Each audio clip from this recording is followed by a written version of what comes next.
Welcome back to the Deep Dive. This is where we take the stack of articles, notes, and research you share with us and turn it into the essential, actionable knowledge you need. And today, we're diving into what is probably the ultimate question for so many people learning a language. It really is. How do you get to that point of true, comfortable, daily fluency in English?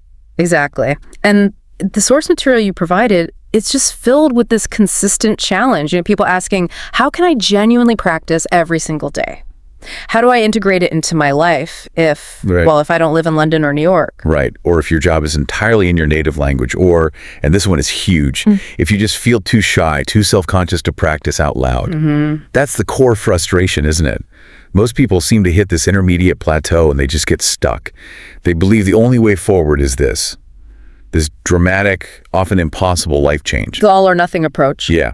You either move to an English-speaking country or you dedicate, 2-3 hours of intense, rigorous study every single night after a long day of work. And that mentality, it's just paralyzing. Yeah. It is, especially for the busy learner whose time is already, completely maxed out. It sets you up for failure before you even start. That's right.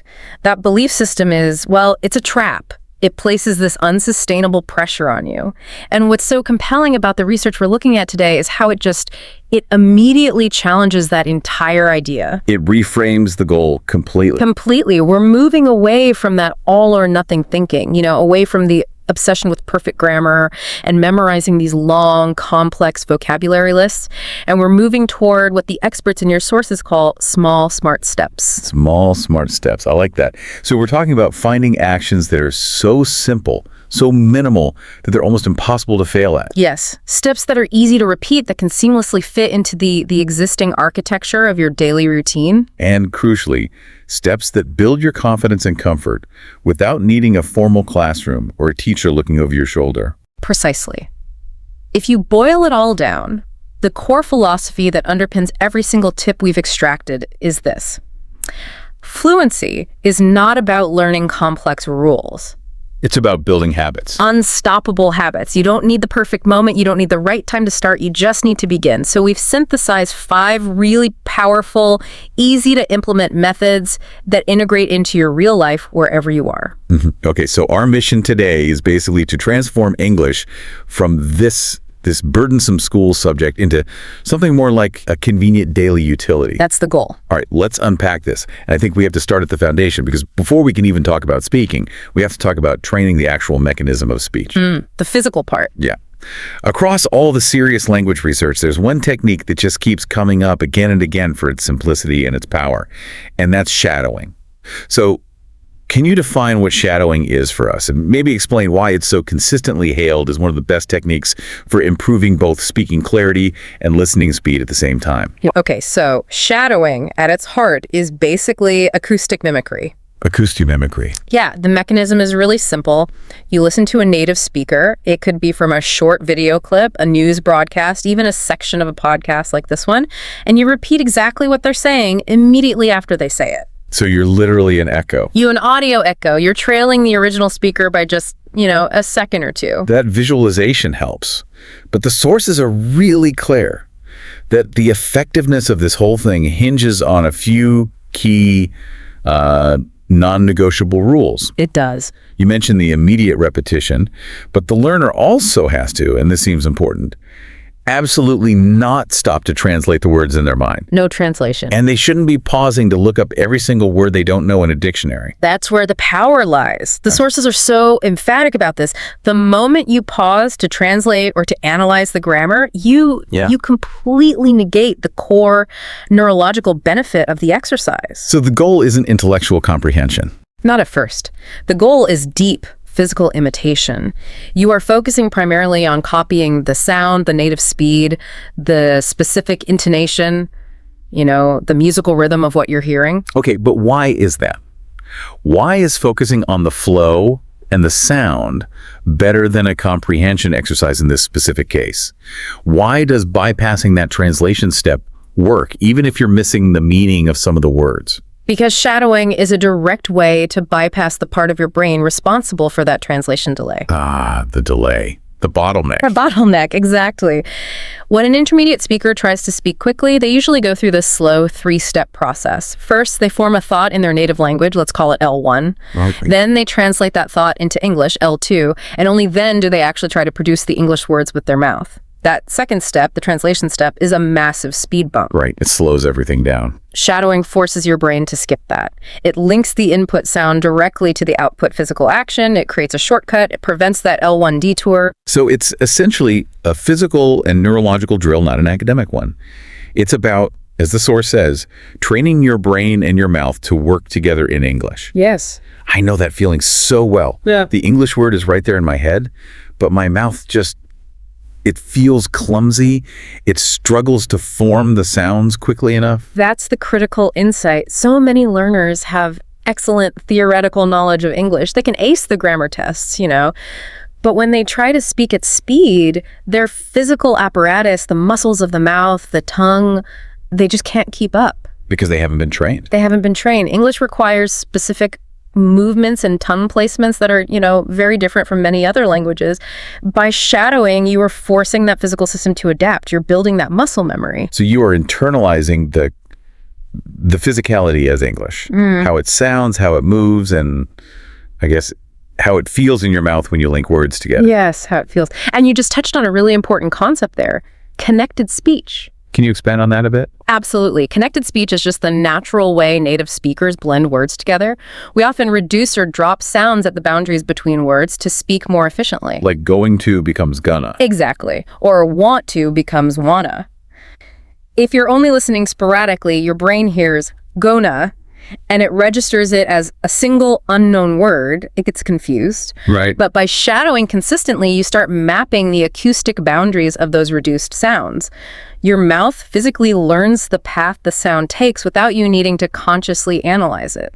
That makes perfect sense. It's like a dancer learning a complex routine. You can read the steps on a piece of paper all day long, but until your body physically performs the movement hundreds of times, the routine isn't truly integrated. That's the perfect analogy. And the cadence of English is also so crucial. English is what's known as a stress-timed language. Unlike a syllable-timed language like Spanish or French. Precisely. This means we emphasize key content words, nouns, main verbs, adjectives, and we rush through and reduce the function words like prepositions and articles. I went to the store to buy some bread. Exactly. You stress the important words. Shadowing forces you to mimic those stresses and reductions. You start to internalize the native rhythm that makes speech flow naturally. Without that rhythm, even if your grammar is perfect, you can sound, a little unnatural, a little slow. And the beauty here is the time commitment. The source materials is clear that even just 5 minutes of focused shadowing a day is enough to move the needle. 5 minutes. Just 5 minutes. That level of accessibility, that's what makes this technique so powerful for busy people. 5 minutes is the essential, non-negotiable minimum. It's doable for anyone. And that small commitment, done every day, shifts the effort from this painful conscious translation to a subconscious automatic mimicry. So what's the long-term result? If you commit to it, the outcome is profound. You will start speaking faster, your clarity and pronunciation will improve dramatically, and your speech will start to acquire that natural, native cadence that really defines what we think of as fluency. Okay, so that sets the foundation. We're training the mouth and the minds to move at the speed of the language. Now we can transition into the essential daily requirements, focusing on getting that high-quality input for your ears and integrating active production with your voice. Right, and we have to address the input side first. It's a simple equation, really. Yeah. If you want consistently high-quality output, that is good speaking, the research is clear you need consistently high-quality, high-volume input. Which brings us directly to tip number 1. Listen to English every day. This is framed in the sources as the non-negotiable most important step for better speaking. It has to be a daily habit. It can't be something you just reserve for your weekly class or a study session on Sunday night. And that consistency is paramount, isn't it? The sources say that sporadic listening, even if it's high quality, it has diminishing returns because the brain struggles to hold onto those acoustic patterns. It does. Daily input, even if it's just a small amount, provides 4 really specific benefits that stack on top of each other to create massive fluency gains over time. Okay, let's break those down. The first benefit is pretty straightforward. Daily listening helps you learn new words. But what's the deeper implication here compared to just, say, learning words from a list? The deeper implication is context. When you learn a word from a list, you get a definition. When you learn a word by hearing it every day, you learn its utility. Its utility. Yeah, how it functions emotionally, grammatically, socially within a real sentence. You learn its connotation, its application, and its frequency. You start to get a feel for which words are common in daily conversation and which are, purely academic or formal. Okay, that makes sense. The second benefit. It helps you hear the real rhythm of English. We touched on this with connected speech, but I guess consistent daily exposure just solidifies that rhythmic understanding. It absolutely does. The English language has its own inherent musicality. By listening every single day, your subconscious mind begins to map those stress patterns we talked about. So your brain is learning without you actively studying. Exactly. Your brain learns where speakers naturally reduce vowels, where they pause for effect, where they inject emphasis to make a point. And this subconscious mapping is what allows you eventually to speak with that same natural emphasis yourself without having to consciously think, okay, where do I put the stress in this sentence? And benefit number 3 is key for anyone who's ever tried to have a real-time conversation. It trains your ears to understand faster. This must be one of the biggest hurdles when moving from structured class English to the real world. It's the defining hurdle for so many learners. The faster a native speaker talks, the more those words just blend together into what can sound like a wall of noise. Right. Consistent daily listening is the only way to acclimatize your ear to these phenomena. It moves the recognition process from this slow, conscious decoding like you're trying to solve a coded message to immediate subconscious recognition. So you stop hearing "did you go to" as 4 separate distinct words. And you start hearing it as the smooth, natural sound, "did you go to?" Your brain just accepts it. And the final benefit addresses the practical reality of language. Daily listening gets you used to how real people speak, not just the sanitized version you get in a textbook. Textbook English is clean, it's structured, and it's often unnaturally slow. Real life is. Well, it's messy. It's full of fillers like, and informal reductions, idioms, and slang. So if your goal is to actually use the language for business or travel, you have to be exposed to the real thing. You must. Daily input is your portal into that reality. Okay, so for the busy learner, where do they find this input and how do they integrate it without, adding hours to their already packed day? The beauty is in the flexibility. The sources list all these modern, accessible options, podcasts, of course, but also English music, YouTube videos on topics you already love. So it doesn't have to feel like studying. It shouldn't feel like studying. Short stories, news broadcasts designed for learners, the core strategy is integration. You fit it into the time you already spend doing routine tasks. This is where the idea of passive listening becomes a really powerful strategy. The sources stress that you don't need to understand 100%. Even if you only get 30% or 50%, the exercise is still immensely valuable. Why is that? I mean, if I only understand half, why should I even bother? That is a great question, and it gets at a major psychological hurdle for learners. This pressure for perfect comprehension. The need to get everything right. Exactly. Passive listening, where full understanding isn't required, is crucial because it lowers the cognitive load. Even when you don't grasp the meaning of every word, your brain is still absorbing 2 things that are absolutely critical for fluency: the rhythm and the grammar structure. So your brain is picking up the patterns even if you're not consciously analyzing them. Yes. Your brain is mapping how sentences are built, where the verbs tend to fall, how phrases are linked together. It's receiving massive amounts of the structural data. If you're constantly pausing to look up words, you interrupt that flow and you lose the rhythmic benefit. So the advice is to just let it wash over you. Let it be background music. Listen while you're walking, cleaning the kitchen, cooking dinner, exercising. You're just creating a mini immersion environment. A simple 10 to 15 minutes a day is all it takes to maintain that acoustic connection to the language. Okay, so that consistency of input is essential. But as we established earlier, just listening isn't enough to develop the speaking muscle. We need to pair that input with immediate active production. Right. Which brings us to tip number 2. Shadow what you hear. Listening provides the fuel, but speaking is how you build the engine's strength. This tip takes that foundational technique we discussed earlier, shadowing, and applies it directly to your daily listening habit. It moves you from passive comprehension to immediate active production. So the action is simple. After you listen to a short segment, maybe just a phrase or a sentence from that podcast or video, you just repeat it immediately, and you're focusing only on copying the voice, matching the rhythm, mimicking the tone. And the repetition strategy here is key. The sources strongly recommend doing this daily and repeating the same sentences or the same short clip again and again, maybe over the course of a week. That's interesting. Why is repeating the same material better for fluency than constantly seeking out new words and new content? Because once you repeat the same material a few times, you move past the cognitive barrier of understanding the content.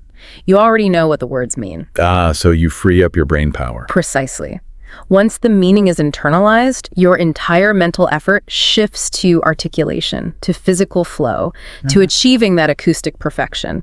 This is where you forge the neural pathways and the muscle memory. You are drilling the physical movements required for smooth speech. And the result is immediate. The result is immediate. Your speaking becomes smoother, your pronunciation becomes dramatically clearer, and your confidence, which is so intrinsically tied to how clearly you can speak, it just skyrockets. And the research is really clear on this point. It doesn't have to be perfect. It just has to be practiced. Yes.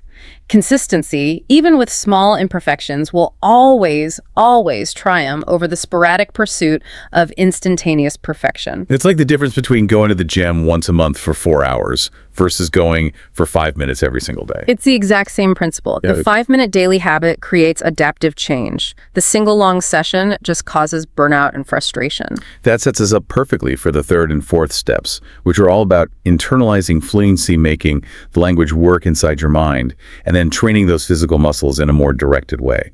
This is where we really start to break down that dreaded translation wall. And that translation wall is the biggest enemy of speed. If you can't think in English, you will always be slow.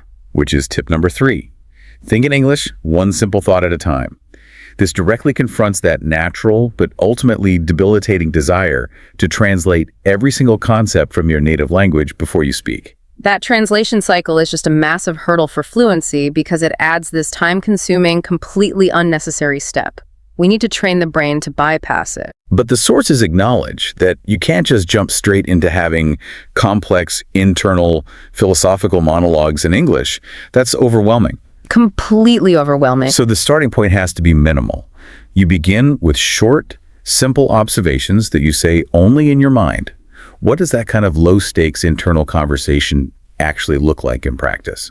It looks like pure, immediate observation of your reality. So when you first wake up in the morning, instead of framing the thought in your native language, you just think to yourself, the alarm is ringing. It's too cold. I need to put on socks. Or when you're out walking. Yeah. The air smells fresh. That car is red. I see a big dog, but the dog is friendly. Exactly. Or during your workday. I'm checking email. I'm feeling tired. I must remember to buy milk on the way home. They're mundane, they're observational, and crucially, they're tied directly to the present moment. The power here is their immediacy. These small, low-stakes thoughts force your brain to connect the English concept directly to the real-world object or action. It eliminates the translation step, and it minimizes that delay. So it fundamentally shifts English from being this academic puzzle you have to solve to a direct tool for immediate internal communication. That sounds like a really sustainable starting point. Yeah. But how do you advance this? How do you take it from internal training to actual external speech production? The sources suggest a great bridge step. Once those internal thoughts start to become routine and automatic, maybe after a week or two of practice, you advance to saying those thoughts out loud. But not in public? No, not in a public forum. Quietly. You might just whisper them to yourself in the privacy of your home or while you're walking alone. This becomes your private, daily conversation in English. It's a safe runway between silent thought and confident external delivery. That transition is ideal because it removes the pressure of having an external audience, the fear of judgment. Completely. Okay, now let's move from the mind back to the mouth again with tip number 4. Read aloud. We already know that silent reading is great for vocabulary. But why do the sources insist that reading aloud is so much better for fluency, even though it takes more effort? That's a legitimate challenge for a busy learner, isn't it? Why spend the extra energy reading aloud when silent reading is so relaxing? Right. The reason is that silent reading is pure consumption. Reading aloud is production rehearsal. It forces your mouth, your tongue, and your brain to coordinate the physical output of the language. It integrates the vision of the word on the page with the articulation of the sound. So it's about forcing articulation. Exactly. When we read silently, our brain can be lazy. We skip the muscle work. When we read aloud, we are training the specific muscles required for English phonetics. It is a structured, low-pressure way to practice articulating full, complete sentences without the cognitive stress of having to generate the content or the grammar yourself. And what about material selection? Should learners be trying to tackle complex novels or newspaper articles? Absolutely not. The material difficulty must be intentionally low. We're talking about choosing short, simple texts. Like a children's book. A children's book is perfect. Or a beginner story, or maybe a dialogue transcript from an audio program you've already listened to. The focus has to be entirely on the production, not the comprehension. If you're constantly stopping to look up words, you're failing at the exercise's primary goal. The sources provide a really structured way to maximize this habit. A brilliant 3-step technique we've been calling the actor method. How does that work in practice? It layers the practice to build both speed and emotional engagement. So, step 1, you read the text slowly and clearly. This step is all about accuracy. You're ensuring you map the written word to the correct pronunciation, prioritizing clarity over pace. Okay, that's the foundation. Then step 2, read it again, but a little faster. Yeah. This is where you start building speed. You're forcing the brain and the mouth to coordinate more quickly, beginning that process of developing fluency. And then step 3, and this is where it gets interesting, read it again, but this time with more expression. You have to imagine you're an actor. This is where the magic happens for natural-sounding speech. You act the role, you put emotion, tone, and emphasis into the words. Inject joy or sadness or curiosity into the lines, whatever is appropriate for the text. But why is incorporating that emotional expression so vital? If the core goal is just clear pronunciation, why add the acting layer? Because expression is the lifeblood of natural language. Native speakers use intonation and emphasis to convey so much nuance and meaning, far beyond the literal vocabulary. Right, the meaning behind the words. Exactly. By acting the text, you are training your internal emotional self to work in sync with the English language. This not only improves your intonation, making your speech sound dynamic rather than monotonous, but it also vastly improves your overall confidence because you start using the language as a tool for genuine emotional communication. The sources refer to this process as going to the gym, but for your speaking muscles. And that's a perfect analogy, isn't it? Consistent, low-rep, high-impact physical exercise. It is physical exercise. At first, your mouth and your jaw might actually feel tired, which is a good sign. It confirms you're building muscle. But just like tying your shoelaces, which you no longer consciously think about, these articulation movements eventually become automatic. And that frees up your brain to focus on the content of the conversation. And that automation is the definition of fluency. Which brings us to the final, comprehensive section. Integrating all these micro habits into a single core philosophy, the idea of living with English. This is the philosophy that connects everything together. To speak well, you must fundamentally stop thinking of English as a thing you study. And start thinking of it as the thing you live with. Exactly. It's a massive mental shift. It means English has to become as much a part of your daily rhythm as checking the time or grabbing your morning coffee. It can't stay as this isolated, stress-inducing activity you only do on Monday nights. The source research validates this completely. The more naturally and frequently you see, hear, and use English in real-life contexts, the more seamlessly and automatically it integrates into your thought process. It stops being an external subject and it becomes part of your internal operating system. And you don't need a plane ticket for that. You don't. But you do need to actively infiltrate the environment you already occupy with the English language. Okay, let's dive into the really practical sub-tips for making this integration effortless, even for the busiest person. Starting with sub-tip A. Change your phone settings to English. This seems like the definition of low-effort, high-return, passive learning. It is brilliant because of the sheer volume of interaction.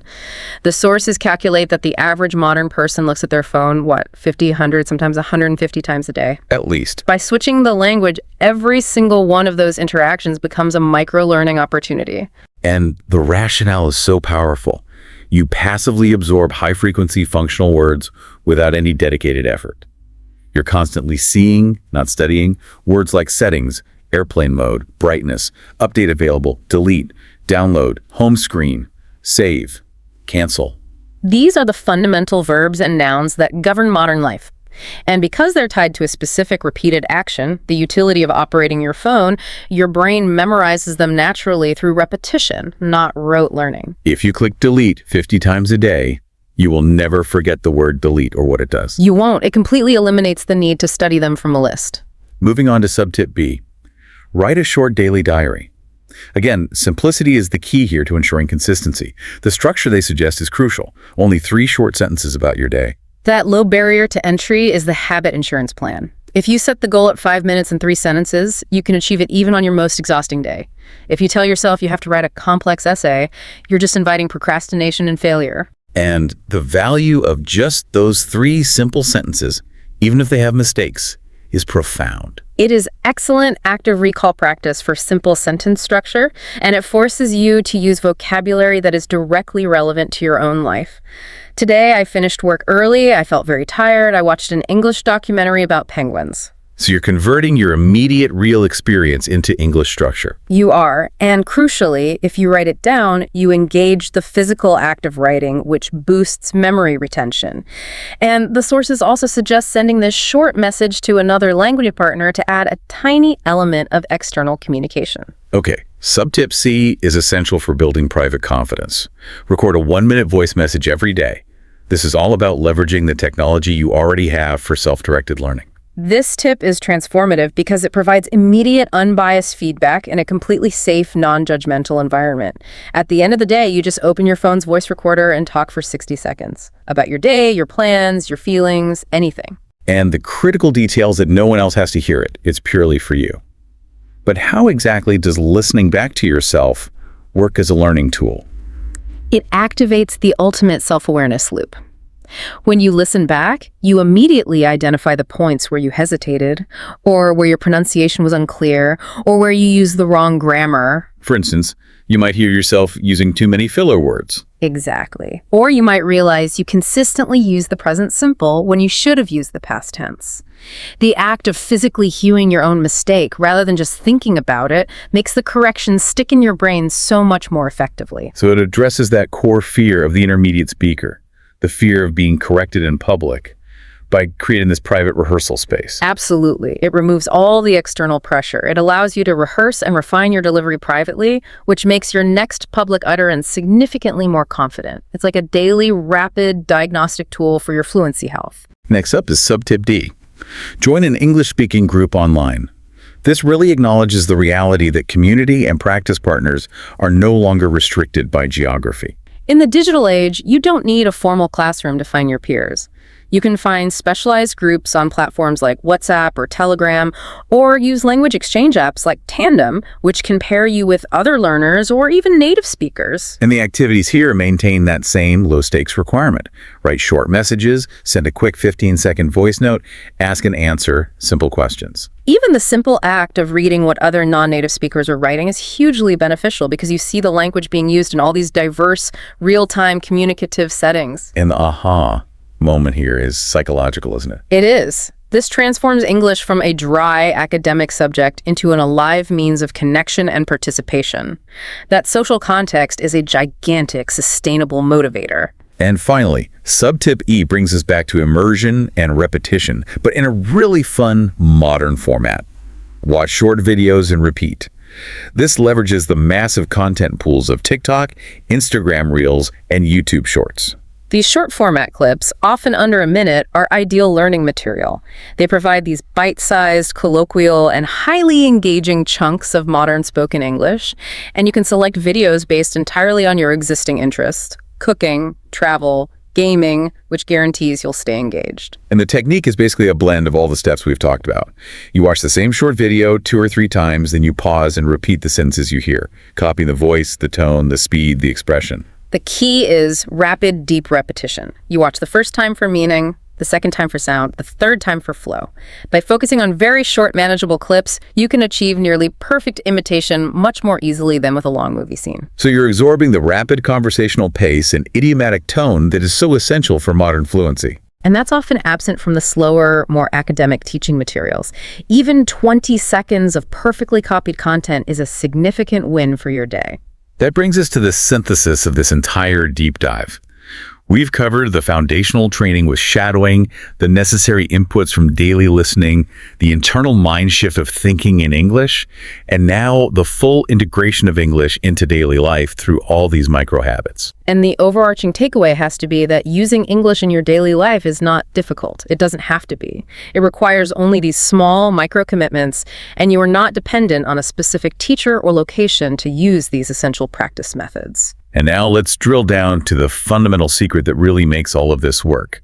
The core message that ties every single one of these habits together is this: you have to turn small daily actions into English practice.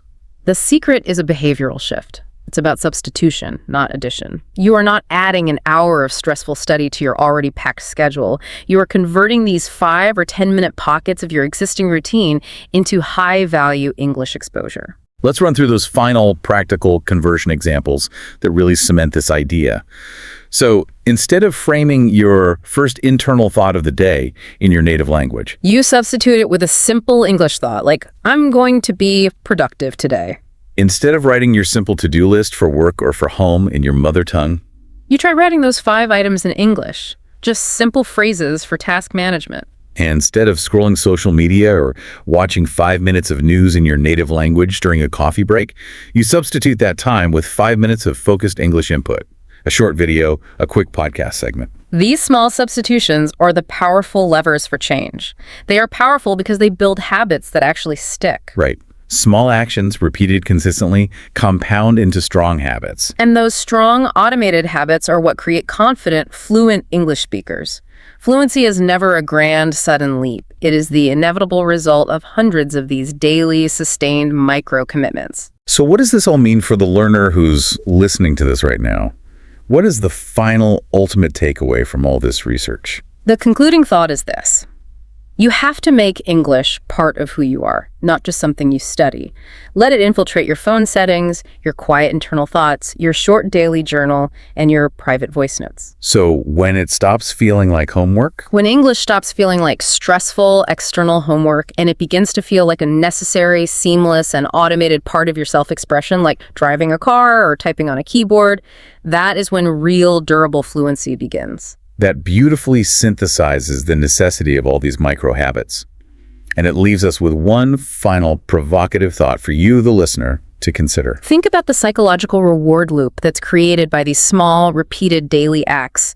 Why does this physical, integrated path to fluency changing your phone settings, leaving yourself a voice note, sustain your motivation, and lead to faster, more confident results than purely academic study? And the research suggests the answer lies in that immediate utility-driven reward. Exactly. When the language works for you in a mundane, essential, daily task, your brain gives you a little reward. That cements the habit, and it shifts your perception of English from an obligation to a truly effortless tool.